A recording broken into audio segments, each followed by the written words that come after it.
ഗർഭകാലത്ത് ഒരു സ്ത്രീ എന്തൊക്കെ ശ്രദ്ധിക്കണം, എന്തൊക്കെ ചെയ്യാം, എന്തൊക്കെ ചെയ്തുകൂടാ എന്ന കാര്യങ്ങളെക്കുറിച്ചാണ് നമ്മളിന്ന് സംസാരിക്കാൻ പോകുന്നത്.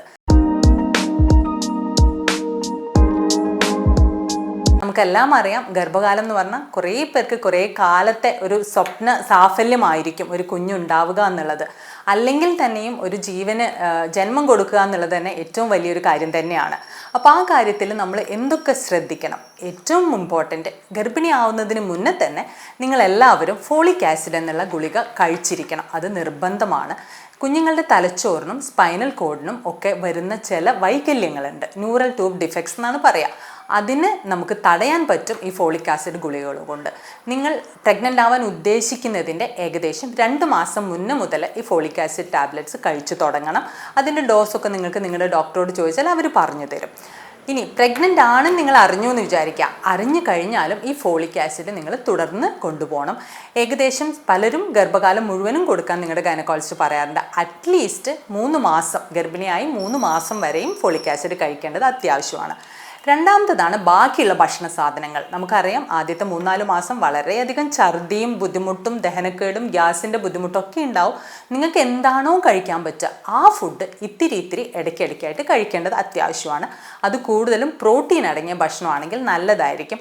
ഫാറ്റി ഫുഡ് ആകുമ്പോഴാണ് കുറച്ചുകൂടി ചിലപ്പോൾ ഛർദ്ദിക്കാൻ തോന്നുക. അത് വേണമെങ്കിൽ നിങ്ങൾക്ക് അളവ് കുറയ്ക്കാം, പക്ഷേ അതിൻ്റെ കൂടെ തന്നെ പ്രോട്ടീൻ്റെ അളവ് കൂട്ടണം. വെള്ളം നിങ്ങൾക്ക് നന്നായിട്ട് കുടിച്ചാൽ വളരെ നല്ലതാണ്. ഛർദി കുറയാനും അഥവാ ഛർദിച്ചാലുള്ള നിർജ്ജലീകരണം തടയാനും ഈ വെള്ളം നിങ്ങളെ സഹായിക്കും. ഭക്ഷണ കാര്യങ്ങൾ പിന്നീടും ആദ്യത്തെ 3 മാസം കഴിഞ്ഞാലും വളരെ ഇമ്പോർട്ടൻ്റ് ആണ്. ആ സമയത്തായിരിക്കും ചെക്ക് ചെയ്യുമ്പോൾ ചിലപ്പോൾ ഷുഗർ ഉണ്ട് എന്നൊക്കെ ഉള്ളത് കണ്ടുപിടിക്കുക. അപ്പോൾ നമുക്ക് ചിലപ്പോൾ ഡയറ്റ് ഒന്ന് റെസ്ട്രിക്റ്റ് ചെയ്യേണ്ടി വരും എന്ന് വിചാരിച്ച് തീരെ ഭക്ഷണം കഴിക്കാതിരിക്കരുത്. നിങ്ങളുടെ ഡോക്ടറുമായിട്ട് സംസാരിച്ച ശേഷം നല്ലൊരു ഡയറ്റ് പ്ലാൻ ഉണ്ടാക്കിയിട്ട് വേണം മുന്നോട്ട് പോകാൻ.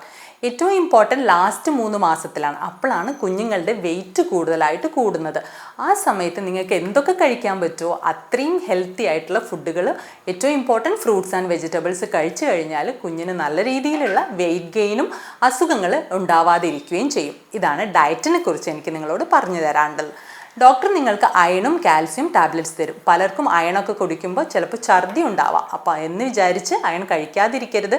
ഏതൊക്കെ തരത്തിൽ നിങ്ങൾക്ക് കഴിക്കാമോ, ആഴ്ചയിൽ ചിലപ്പോൾ 1.5 വെച്ചായിരിക്കും നിങ്ങൾക്ക് കഴിക്കാൻ പറ്റുമോ, അതൊക്കെ നിങ്ങളുടെ ഡോക്ടറോട് ഡിസ്കസ് ചെയ്തിട്ട് അതിനനുസരിച്ച് അയണും കാൽസ്യം പ്രസവിക്കുന്നവരെ കഴിക്കേണ്ടത് അത്യാവശ്യമാണ്. ഇനി സെക്കൻഡാണ്, പലതരത്തിലുള്ള നമ്മൾ ട്രീറ്റ്മെൻറ്റ്സ് ചിലരെടുക്കുന്നവരായിരിക്കും. മുമ്പേ ചിലപ്പോൾ അപസ്മാരത്തിനുള്ള മരുന്നുകൾ എടുക്കുന്നവർ, കിഡ്നി രോഗങ്ങൾക്ക് എടുക്കുന്നവർ. അതൊക്കെ നിങ്ങളുടെ ഡോക്ടറോട് ചോദിച്ചിട്ട് ചിലപ്പോൾ മരുന്നിൻ്റെ ഡോസൊക്കെ ഒന്ന് മോഡിഫൈ ചെയ്യേണ്ടതായിട്ട് വരും. അത് നിർത്തരുത്. കുഞ്ഞിന് എന്തെങ്കിലും ബുദ്ധിമുട്ടുണ്ടാവുമെന്ന് വിചാരിച്ച് നിർത്തി കഴിഞ്ഞാൽ ഗർഭിണിയായിരിക്കുമ്പോൾ ഈ അസുഖങ്ങളൊക്കെ ചിലപ്പോൾ മൂർച്ഛിച്ച് കഴിഞ്ഞാലും വളരെയധികം ബുദ്ധിമുട്ടായിരിക്കും. ഇനി എന്തൊക്കെയാണ് നമുക്ക് ചെയ്യാൻ പാടില്ലാത്തത്? വിഗറസ് ആയിട്ടുള്ള എക്സസൈസ്, നോർമൽ എക്സസൈസ് നിങ്ങൾക്ക് ചെയ്യാം. വിഗറസ് ആയിട്ടുള്ള എക്സസൈസുകൾ ഏറ്റവും നല്ലത് ആദ്യത്തെ 3 മാസം ഒഴിവാക്കുന്നതാണ്. ബ്ലീഡിങ്ങിനും അബോർഷനും അങ്ങനെയൊക്കെയുള്ള ചാൻസ് ഉണ്ട്. എക്സ്റേ എടുക്കുക, റേഡിയേഷൻ, CT സ്കാൻ അങ്ങനത്തെ ഒന്നും ഗർഭിണിയായിരിക്കുമ്പോൾ പാടുള്ളതല്ല. അഥവാ നിങ്ങൾ പ്രഗ്നൻ്റ് ആണ്, ഇങ്ങനെ എന്തെങ്കിലും ഒന്ന് ഡോക്ടർ നിർദ്ദേശിക്കുന്നുണ്ട് എന്നുണ്ടെങ്കിൽ ഡോക്ടറോട് നിങ്ങൾ പ്രഗ്നൻ്റ് ആണെന്നുള്ള കാര്യം പറയേണ്ടത് ആവശ്യമാണ്. പിന്നീടുള്ളതാണ് ചില മരുന്നുകൾ, അതായത് നമുക്ക് ഡോക്ടർസ് പ്രിസ്ക്രൈബ് ചെയ്യാത്ത ചില മരുന്നുകൾ നിങ്ങൾ കലക്കി കുടിക്കുന്നതൊക്കെ കംപ്ലീറ്റ് ഒഴിവാക്കേണ്ടത് വളരെ അത്യാവശ്യമാണ് ഈ സമയത്ത്.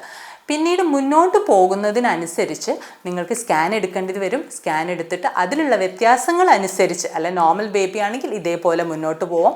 അല്ലാന്നുണ്ടെങ്കിൽ ചിലപ്പോൾ നിങ്ങൾക്ക് കൂടുതലായിട്ട് മരുന്നുകൾ, പ്രഷറൊക്കെ ഉള്ളവരാണെങ്കിൽ, കുഞ്ഞിൻ്റെ വെയിറ്റൊക്കെ കുറഞ്ഞതാണെങ്കിൽ അതിനനുസരിച്ചുള്ള ചില മരുന്നുകൾ കഴിക്കേണ്ടതായിട്ട് വരും. അതൊക്കെ നിങ്ങൾക്ക് തുടർന്ന് പോകാം. വീഡിയോ നിങ്ങൾക്ക് ഉപകാരപ്രദമായി എന്ന് വിശ്വസിക്കുന്നു. Bye and take care.